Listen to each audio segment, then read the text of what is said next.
Hello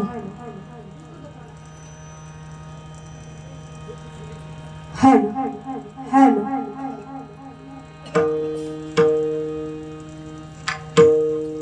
Hari जय जय राम कृष्ण हरी हरी राम कृष्ण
रूप पाहता लोचने रूप पाहता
जगी ऐसा बापा भावा त्याचा वंश मुक्तीचा जावा त्याचा वंश मुक्तीचा जावा त्याचा वंश मुक्तीचा जावा जगी ऐसा बापा भावा त्याचा वंश मुक्तीचा जावा त्याचा वंश मुक्तीचा जावा त्याचा वंश मुक्तीचा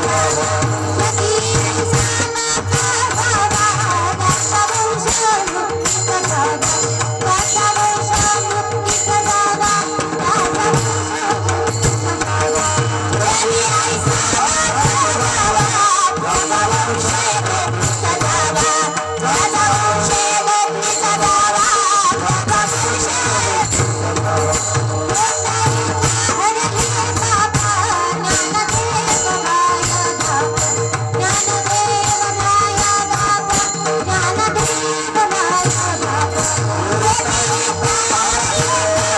जगी ऐसा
हल हल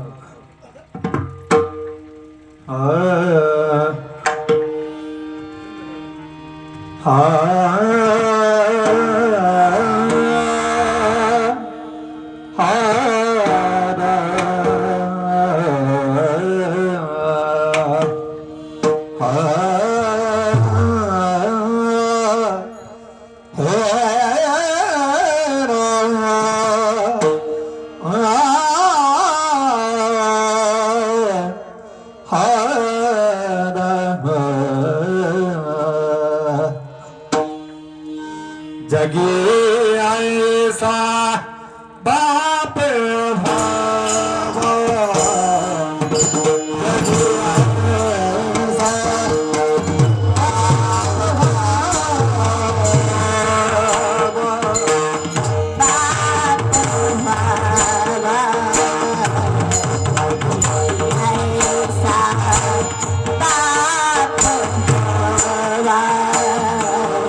जगी ऐसा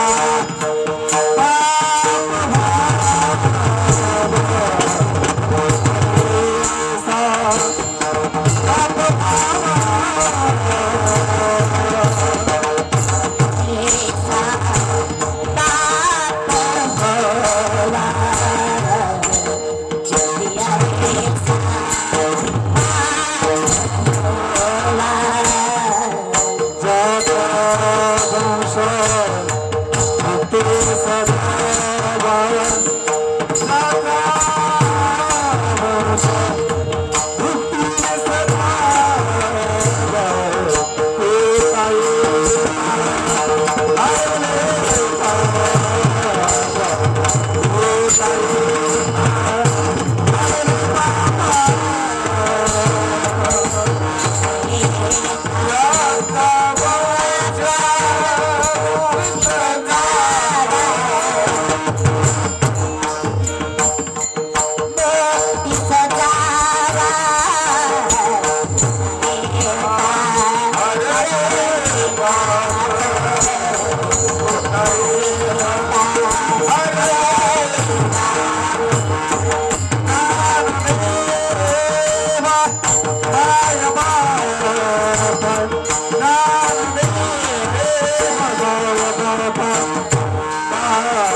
जगी ऐसा बाप व्हावा, जगी ऐसा बाप व्हावा, त्याचा वंश मुक्ती सजावा, पोटाय तारले पाप, ज्ञानदेव माय बाप. मुळी बाप होता ज्ञानी, मुळी बाप होता ज्ञानी, तरी आम्ही लागलो निजधानी, पोटाय तारले पाप, ज्ञानदेव माय बाप.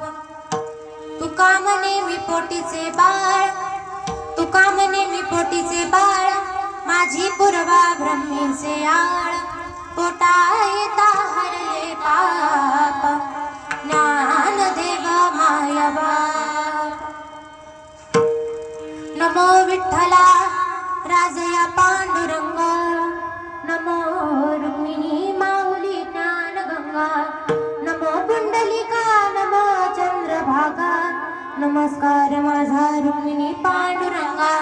जिथे ज्ञान विज्ञान संजीव होते, जिथे योग विद्येस सामर्थ्य येते, जिथे मानवाला मिळे मोक्ष गाथा, तुझ्या पायरीशी सदा नम्र माता, तुझ्या मंदिरी अर्थ जीवास तृप्ती, तुझ्या दर्शनी लोक स्वानंद घेती, श्रुती धन्य झाल्या तुझे गीत गाता, तुझ्या पायरीशी सदा नम्र माथा, पंढरीच्या देवराया.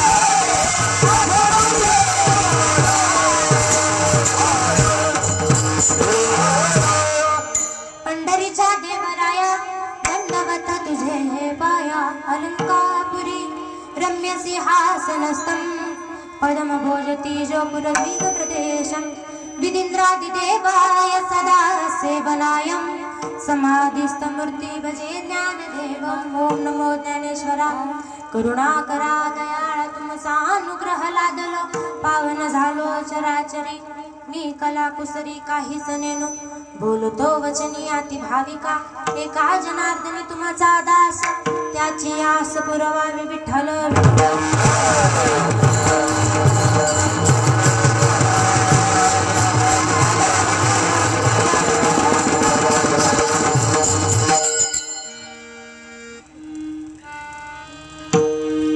जगी ऐसा बाप व्हावा, जगी ऐसा बाप व्हावा, त्याचा वंश मुक्ती सजावा, पोटाय तारले पाप, ज्ञानदेव माय बाप. प्रस्तुत प्राप्त प्रसंगी प्राप्त स्थळी कीर्तन रूपी सेवेसाठी घेतलेला अभंग. संत श्रेष्ठ श्री वैराग्य राग रसिक संत श्रेष्ठ जगद्गुरु तुकोबराय यांचा 4 चरणाचा उत्कृष्ट असा सेवेकरता घेतलेला अभंग आहे. अभंग 4 चरणाचा आहे, परंतु या अभंगामध्ये जगद्गुरु तुकोबराय काय बोलतात हे पाहण्यापूर्वी अल्पसा परिहार देणं ते वक्त्याचं आद्य कर्तव्य असतं. तो परिहार म्हणजे असा. आज तात्यासाहेब भीमराव फरतडे या बाबांचं प्रथम पुण्यस्मरण आणि या पूर्ण पुण्यस्मरणानिमित्त माझ्यासारख्या पामराच्या वाटेला आलेली ही कीर्तनरूपी सेवा हे मी माझे परम भाग्य समजते. आता आपल्याला वेळ कमी, मी सगळ्यांचे नाव घेत नाही, सर्वांचे नाव शेवट गेल भजनी मंडळाचे. सेवेसाठी उपस्थित दिग्गज कलाकार मंडळ, टाळकरी माळकरी पेटी मास्तर पखवाज वादक तुमच्या सर्वांचे चरणी नतमस्तक होते आणि तुम्ही समोर बसलेले श्रोते सज्जन तुमच्या सर्वांचे चरणी नतमस्तक होते आणि कीर्तनरूपी सेवेला सुरुवात. सेवेला गी सेवक झालो, सेवेला गी सेवक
जगी ऐसा बाप व्हावा, त्याचा वंश मुक्ती सजावा, पोटा येता हरले पाप, ज्ञानदेव माय बाप.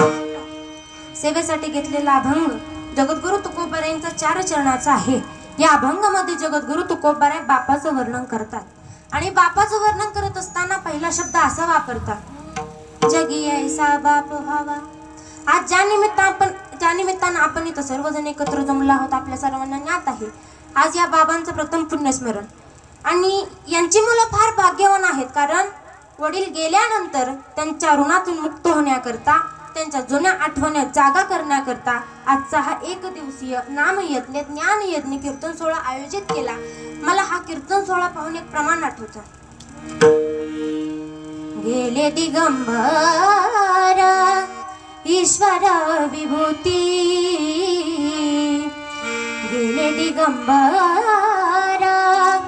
ईश्वर विभूती, राहिल्या त्या कीर्ती जगा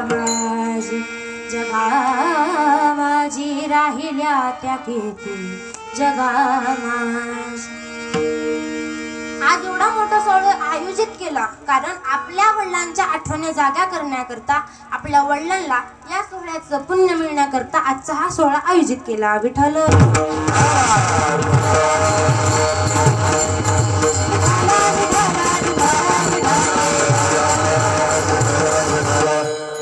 जसं हे बाबा आपल्या या मृत्यूलोकातून निघून गेले, या कुटुंबातून निघून गेले, तसं आपल्याला सुद्धा एक ना एक दिवस जायचं आहे. कारण या देहाचा, या जीवाचा काही भरोसा नाही. क्षणभंगुर जीवन नाही भरवसा, या देहाचा आणि या जीवाचा काही भरोसा नाही. आपल्याला सुद्धा एक ना एक दिवस जायचं आहे. कारण जन्माला आलेला प्रत्येक जण एक ना एक दिवस मरणार आहे, हा निसर्गाचा नियम आहे. उपजले ते नासे, नासिले ते पुनरपी दिसे, ते घटिका यंत्र जैसे परब्रह्मेगा. म्हणून ज्ञानोबाराय म्हणतात, जन्माला आलेला प्रत्येक जण एक ना एक दिवस मरणार आहे. पण मरणार आहे, पण आहे तोपर्यंत हे जीवन कसं जगायचं? हे जीवन जगत असताना आनंदी प्रकारे जगायचं. आपण विचार करा, आपण रस्त्यानं जातोय, रस्त्यानं चालतोय, समोर एक व्यक्ती येतोय, तो आपल्याला पाहतोय, त्याला वाटलं पाहिजे अरे मी याला जाऊन बोलू का, इतका प्रेमळ आपला स्वभाव पाहिजे. पण आपला स्वभाव तसा नसतो. जर तुम्ही आयुष्यामध्ये जर प्रेमळ स्वभावाने राहिला ना, तुकोबाराय म्हणतात माणूस आयुष्यभर जीवन कसं जगलं नाही हे त्याच्या शेवटच्या गर्दीवरून कळत असतं. तुकोबाराय याला एक प्रमाण वापरतात, तुका म्हणे का मरणेची सारे, तुका म्हणे का मरणेची सारे, तुका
तुकोबाराय म्हणतात, माणूस आयुष्यभर जीवन कसं जगला ना हे त्याच्या शेवटच्या गर्दीवरून कळत असतं, शेवटच्या जीवन यात्रेवरती कळत असतं माणूस आयुष्यभर कसं जीवन जगलाय.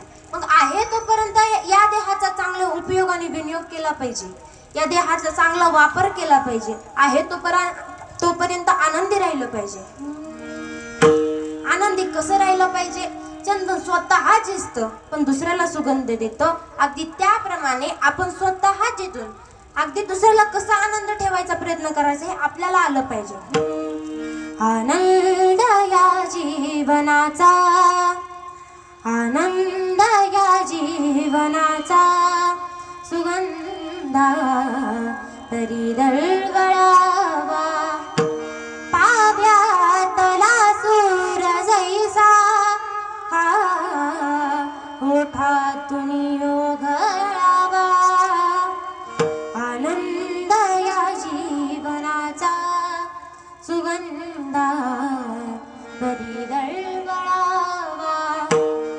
जिजुनी स्वतः जलधनाने दुसऱ्यास मधुगंध द्यावा, हे जाणता जीवनाचा हा प्रारंभ ओळखावा. आनंद या जीवनाचा सुगंधा करी दळवळावा. आहे तोपर्यंत माणसानं आनंदी राहिलं पाहिजे. आपल्या घरातला एक व्यक्ती तो आनंदी राहतो, आयुष्यभर आपल्या लेकरा बाळांसमोर तो आनंदी राहतो, तो म्हणजे आपला बाप. रानात कितीही कष्ट केलं, उन्हातानाचं कितीही कष्ट केलं ना, संध्याकाळी घरी आला ना आपल्या लेकरांसमोर आनंदी राहतो, आपल्या बायकोसमोर आनंदी राहतो. कारण माझं कष्ट, माझ्यासारखं कष्ट माझ्या मुलांना नको ही बापाची अपेक्षा आहे. आयुष्यभर कष्ट करतो, कणामध्ये वाकून जातो, हातपाय झिजतात, हाडे झिजतात, तरीही सुद्धा आपल्या लेकराच्या भल्यासाठी तो बाप आपल्या रानामध्ये कष्ट करतो. का? माझं लेकरू मोठं व्हावं, माझं लेकरू मोठं साहेब व्हावं ही बापाची अपेक्षा आहे. पुरामंदी माया त्याच्या काळ्या मेघावानी, दाखविना कधी कुणा डोळ्यातलं पाणी. जिजू जिजू संसाराचा गाडा हाकला, ओठामंदी हासू जरी कणा वाकला. घडीभर तू थांब जरा, ऐक त्याची धापर, लई अवघड हाय गड्या उमगाया बाप, उमगाया बाप. आयुष्यभर तो बाप आपल्या लेकरासाठी कष्ट करतो, तरीही तो आपल्या लेकरा बाळांसमोर आनंदी राहतो.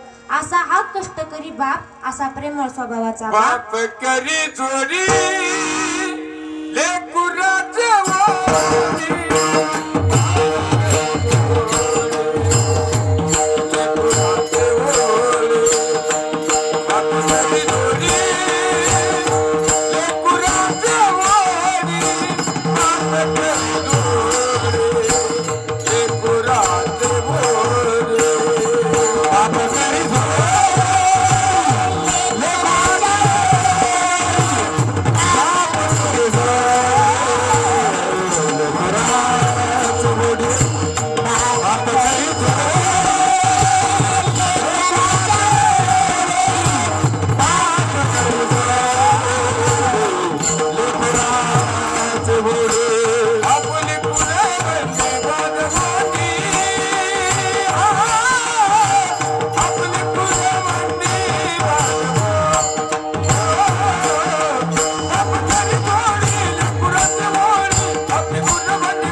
बाप आपल्या लेकरासाठी आयुष्यभर कष्ट करत असतो. बाप करी जोडी लेकुराची ओढी, असा हा कष्टकरी बाप जगद्गुरु तुकोबारा याच अभंगामध्ये सांगतात. विठ्ठल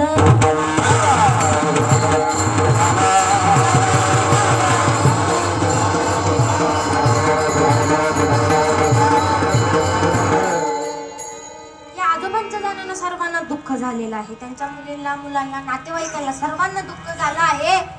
पण या आजोबांनी ज्या पत्नीसोबत आपलं अख्खं आयुष्य काढले ना, सर्वात जास्त दुःख पतीच्या जाण्यानं त्या पत्नीला झालेलं आहे. कारण ज्या दोघांचा संसार होता ना, त्यावेळी भातुकलीच्या खेळामधली राजाधिक राणी अर्ध्यावरती डाव मोडला अधुरी एक कहाणी. अर्ध्यावरती डाव मोडला अधुरी एक कहाणी. या माऊलीनं त्याच्या वडाच्या झाडाला फेरे घालत असताना त्या देवाला म्हणाव, देवा हाच पती मला 7 जन्मी मिळू दे. त्या वडाच्या झाडाला फेरे घालत असताना त्या देवाला म्हणालो. परंतु जर हाच पती अर्ध्याच आयुष्यामध्ये जर सोडून जात असेल तर दुःख प्रत्येकाच्या पदरामध्ये निश्चित आहे. आई आपल्याला बाहेर घेऊन जात असताना कडेवरती घेऊन जाते, कारण जे मला दिसते ते माझ्या लेकराला दिसावं ही आईची भावना आहे. परंतु बाप आपल्या लेकराला खांद्यावरती घेतो, कारण जे मला दिसत नाही ना ते माझ्या मुलाला दिसावं, माझ्या लेकराला दिसावं ही बापाची अपेक्षा आहे. बाप आपल्या लेकरासाठी काय करतो? बाप स्वाभिमानी बाणावा कण घर कणा, त्याच्या हृदयात सुद्धा लाजाळूची संवेदना, त्याची पहाडाची छाती, त्याच हृदय गुलाब, त्याच्या घामाच्या धारानं सोन्या मोत्याचा रुबाब. बाप तलवारी ढाल, बाप पेटवी मशाल, बाप जागतो म्हणून घर झोपत खुशाल. घर बायको आणि मुलं जगविण्यासाठी बाप होतो वेडा पिसा एका पैशासाठी. बाप दिसतो रे कसा जसा पाण्यातला मासा, त्याच्या डोळ्यातला थेंब मला दिसणार कसा. बाप आयुष्यभर आपल्या लेकराच्या भल्याचा विचार करत असतो. बाबा जसं या बाबांना जावं लागलं ना, तसं आपल्याला सुद्धा एक ना एक दिवस जावं लागणार आहे. आता मला तुम्हाला सर्वांना प्रश्न विचारायचा की बाबा मला सांगा, एखादा जर मनुष्याने या मृत्यूलोकातून शेवटचा श्वास घेतला, बरोबर वारलेल्या गेलेल्या दिवसापासून 12 महिन्याने जो काही कार्यक्रम केला जातो त्याला आपण वर्षश्राद्ध असं म्हणतो. मला सांगा वर्षश्राद्ध का केलं जातं? वर्षश्राद्धाच्या निमित्तानं कीर्तन असणं याचं महत्व काय ते सांगायला मिळाले. ऐका, वारकरी संप्रदायानुसार ज्या निमित्तानं आपल्याला कीर्तन मिळाले ना, त्या कीर्तनाचं त्या निमित्ताचं वर्णन करणे हे आपलं काम आहे. अगदी त्याप्रमाणे मी तुम्हाला सांगते, ऐका. एखाद्या जर व्यक्तीने या मृत्यूलोकातून शेवटचा श्वास घेतला, तो व्यक्ती मरण पावला. मरण पावल्यानंतर 12 महिन्यांना जो कार्यक्रम केला जातो आपण त्याला म्हणतो वर्षश्राद्ध. तो व्यक्ती जर मरण पावला की आपण सर्वांना फोन करतो, नातेवाईकांना बोलून घेतो की बाबा अशी अशी व्यक्ती आहे मरण पावली, तुम्हाला यावं लागेल, माहितीला यावं लागेल. आपण सगळ्या पाहुण्यांना बोलून घेतो. पाहुणे मंडळी येतात, दुःख व्यक्त करतात, रडतात आणि रडून झाल्यानंतर त्या देहाला उचलतात आणि स्मशानात नेऊन ठेवतात. स्मशानात नेतात, अग्नीच्या स्वाधीन करतात. अग्नीचं काम पार पडते, त्या देहाची राख करते. आता मला सांगा, उरला प्रश्न आत्म्याचा. आता आत्म्याचं काय? नैनम चिंतन ती शस्त्रांनी, आत्मा जाळला तर जळत नाही आणि तोडला तर तुटत नाही. मग या आत्म्याचं काय? तर ऐका, आपण त्या व्यक्तीचा ज्यावेळेस अंत्यविधी करतो, अंत्यविधी झाल्यानंतर 2 दिवसांना पुन्हा आपण सावरण्याची क्रिया करतो. सावरण्याची क्रिया झाली की 10 दिवसांना आपण त्या व्यक्तीचा 10वा करतो. आणि 10वा झाला की काही दिवसांनी तलत्रिपण नावाचा विधी करतात. तुमच्याकडे तलत्रिपण नावाचा विधी करतात का?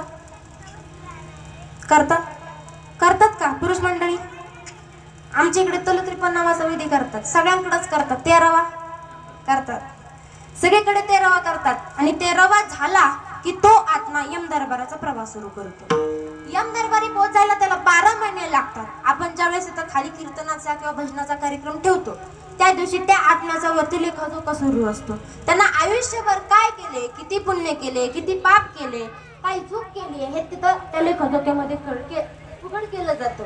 जर त्या व्यक्तीचं पुण्य जास्त झालं तर त्या व्यक्तीला स्वर्ग प्राप्त होतो, आणि जर त्या व्यक्तीचं पाप जास्त झालं तर त्याला नरक प्राप्त होतो, आणि त्या व्यक्तीचं जर पाप पुण्य समान झालं तर त्याला मनुष्य देह प्राप्त होतो. मनुष्य देह फार दुर्लभ आहे. 84 योनी पूर्ण केल्यानंतर तुम्हाला आम्हाला हा देह मिळतो. मग देह मिळाल्यावरती या देहाचा कसा उपयोग करायचा हे आपल्या हातामध्ये आहे. देवाने हा देह कशा करता दिलाय? देवाने हा देह भजना करता दिलाय. कशा करता?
जोरदार टाळ्या वाजवा.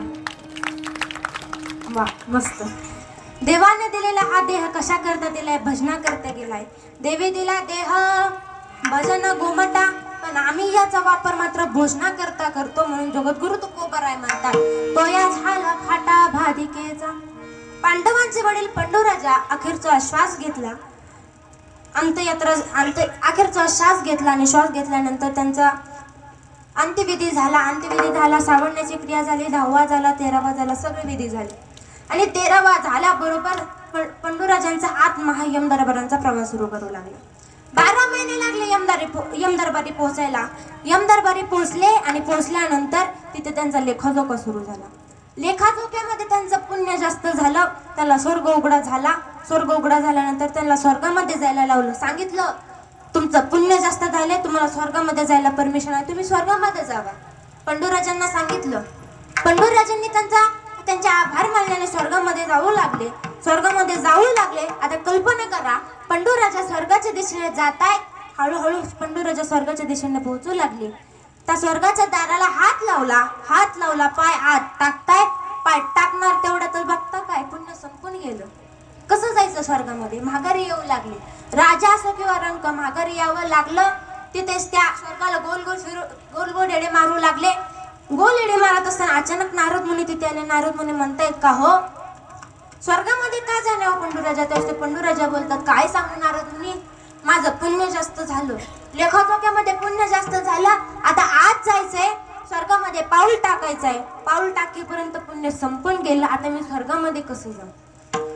तेव्हा पंडुराजा बोलतात, खाली माझ्या पोरांकडे जावा, पोरांकडे जा म्हणे त्यांना सांगा की वडिलांच्या नावानं ज्ञानदान, अन्नदान, वस्त्रदान, कीर्तनदान कर, त्याचं पुण्य मला लाभेल आणि मी स्वर्गामध्ये प्रवेश करेल. तसं आज आज हा कीर्तन सोहळा करतोय, अन्नदान, ज्ञानदान हे जे काही सोहळा आहे, या सोहळ्याचं पुण्य, या दानाचं पुण्य तुम्हा मला न लाभता आज या तात्यांच्या आत्म्याला लाभणार आहे. विठ्ठल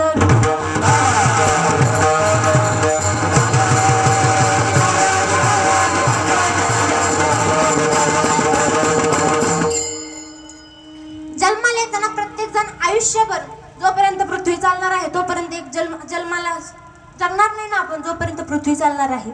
आमच्या माऊलींनी अनुभव नाही म्हणतात, जन्माचा आणि मृत्यूचा सोहळा हा तुमच्या आमच्या हातामध्ये नाही, तो माझ्याही हातामध्ये नाही आणि तुमच्या बी हातामध्ये नाही. कारण जन्माचा आणि मृत्यूचा सोहळा त्या यमाच्या आणि त्या देवाच्या हातामध्ये आहे. केले कर्म झाले त्याची भोग आले, जे कर्म केले ना तेच कर्म भोगायला येणार आहे.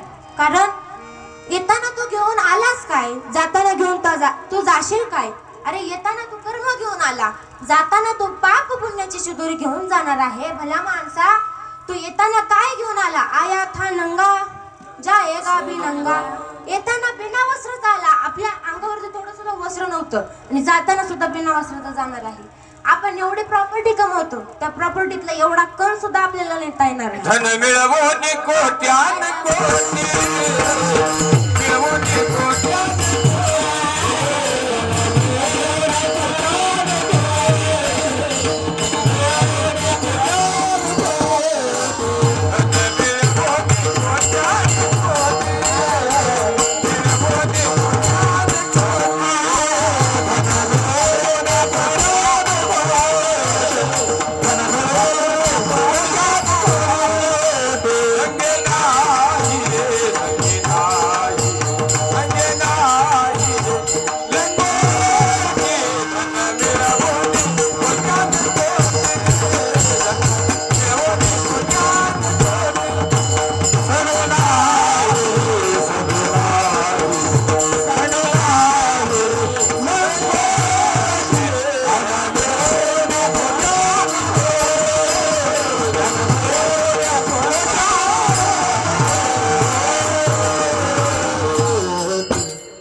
शेवट जाताना काही नेता येणार नाही. कारण आपल्या मागचे गेले, आपण हे जाणार आहे, आपल्या पुढचे हे जाणार आहे.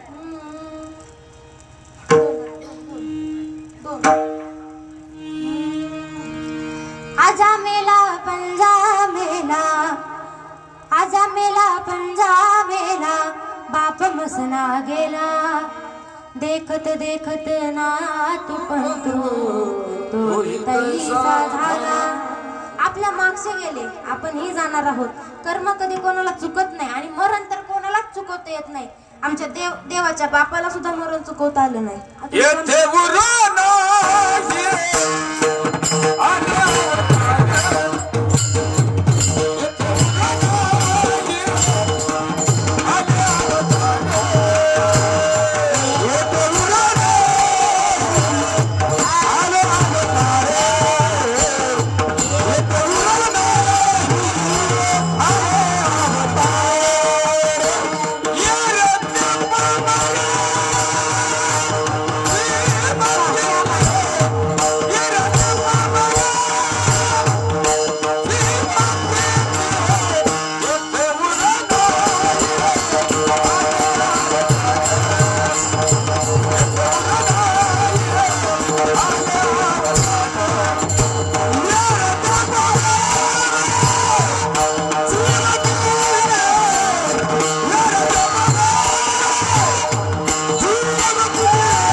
माऊली ज्ञानोबांचा जर विचार केला तर माऊली ज्ञानोबारांना 16व्या वर्षी यम नेण्याकरता आलता. माऊली ज्ञानोबारांना 16व्या वर्षी यम नेण्याकरता आला. तेव्हा माऊली ज्ञानोबारांना यम नेण्याकरता आल्यानंतर त्याची मुड्या मुक्ताईनं आणि सोपान दादानं आणि निवृत्ती दादानं जो पराक्रम केला तो पराक्रम ऐका. माऊली ज्ञानोबारांना यम नेण्याकरता आलाय तर यमाला आमच्या निवृत्तीनाथांना पाहिलं. यमाला निवृत्तीनाथांना पाहिलं तर त्या यमाला निवृत्तीनाथांनी 2 बोट वरती केली. यमानं ते 2 बोट वरती पाहिले. यम माघारी फिरला. यमाला वाटलं अजून 2 वर्षांना माऊलीला नेण्याकरता यायचंय. यमाने ते 2 बोट पाहिली, माघारी फिरला. पुन्हा 2 वर्षानं माऊली ज्ञानोबारांना यम नेण्याकरता आला. आता माऊलीचं वय झालं होतं 18. 18व्या वर्षी माऊली ज्ञानोबारांना यम नेण्याकरता आला. तर यमाला सोपान दादांनी पाहिलं. सोपान दादाने त्या यमाला पाहिलं. सोपान दादाने 2 बोट वरती केली. ती 2 बोट त्या यमानं पाहिलं. यमाने ते 2 बोट पाहिली. यमाला वाटलं अजून 2 वर्ष माऊलीला जगायचे, म्हणून यम माघारी फिरला. हा संतांचा अधिकार आहे, ऐका. पुन्हा 20व्या वर्षी माऊली ज्ञानोबारांना नेला. तो यम आला. त्या यमाला चिमुरड्या मुक्ताईनं पाहिलं. त्या मुक्ताईनं पाहिलं. मुक्ताईनं 2 बोट वरती केली. पुन्हा ती 2 बोट त्या यमानं पाहिली. यम माघारी फिरला. यमाला वाटलं अजून माऊलींना 2 वर्ष जगायचे. पुन्हा 2 वर्षांनी यम माघारी नेण्याकरता आला. आता माऊलींचं वय झालं आहे 22. 22व्या वर्षी माऊली ज्ञानोबारांना यम नेण्याकरता आला. तेव्हा त्या चिमुरड्या मुक्ताईने त्या यमाला पाहिलं आणि त्या यमाच्या जवळ गेली. त्या यमाला म्हणते, अरे यमा, 16व्या वर्षी दादाला नेण्याकरता आला. माझ्या निवृत्ती दादानं 2 बोट वरती केली, माघारी फिरला. पुन्हा 18व्या वर्षी माऊली ज्ञानोबारांना नेण्याकरता आला. माझ्या दादाला नेण्याकरता आला. आमच्या सोपान दादानं 2 बोट वरती केली, तू माघारी फिरला. आता पुन्हा 20व्या वर्षी दादाला नेण्याकरता आला. मी 2 बोट वरती केली, तू माघारी फिरला. आता 22व्या वर्षी नेण्याकरता आलाय. अरे यमा, तुला ते या 2 बोटांचा अर्थ कळाला नाही का? तेव्हा त्याची मुरड्या मुक्ताईचं ते बोलणं पाहून यम म्हणतो, नाही ग मुक्ते, मला या 2 बोटांचा अर्थ कळाला नाही. तेव्हा त्याची मुरड्या मुक्ताईला तो यम बोलतो, अगं मुक्ते, या 2 बोटांचा अर्थ काय आहे? मला याचा अर्थ कळाला नाही. तेव्हा त्याची मुरड्या मुक्ताईनं सांगावं, अरे यमा, या 2 बोटांचा अर्थ असा आहे, जोपर्यंत चंद्र सूर्य आहेत ना, तोपर्यंत माझ्या दादाकडे वाकडी नजर करून बघायची नाही. हा अधिकार संतांचा आहे. हा अधिकार संतांचा आहे. तुम्हा आम्हाला जमत नाही. आमच्या तुकोबारांना यम नेण्याकरता आला. तुकोबारांना यम नेण्याकरता आला. तुकोबारांनी त्याला हाकलून लावलं. तुकोबारांचा जर विचार केला तर तुकोबारांचं नाव जर त्या यमासमोर घेतलं ना, तर तो यम थरथर कापतो. तुकाराम तुकाराम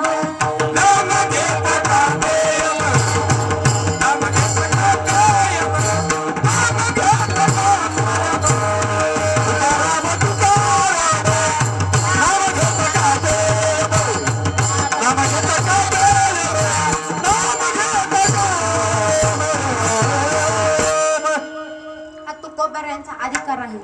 तुकाराम तुकाराम नाम घेता कापे यम. तुकोबारांचं जर नाव तर यमासमोर घेतलं ना, यम थरथर कापतो. एवढंच नाही, तुकोबाराय म्हणतात, अहो, जो काळ तुम्हाला नेला येतोय ना, त्या काळाच्या आम्ही माथ्यावरती पाय दिला.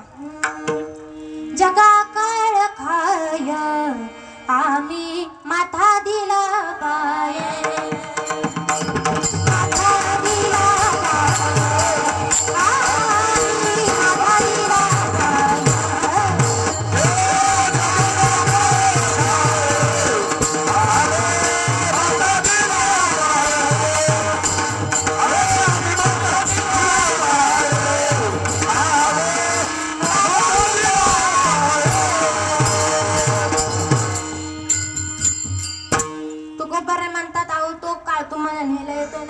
आम्ही माथ्यावरती पाय दिला.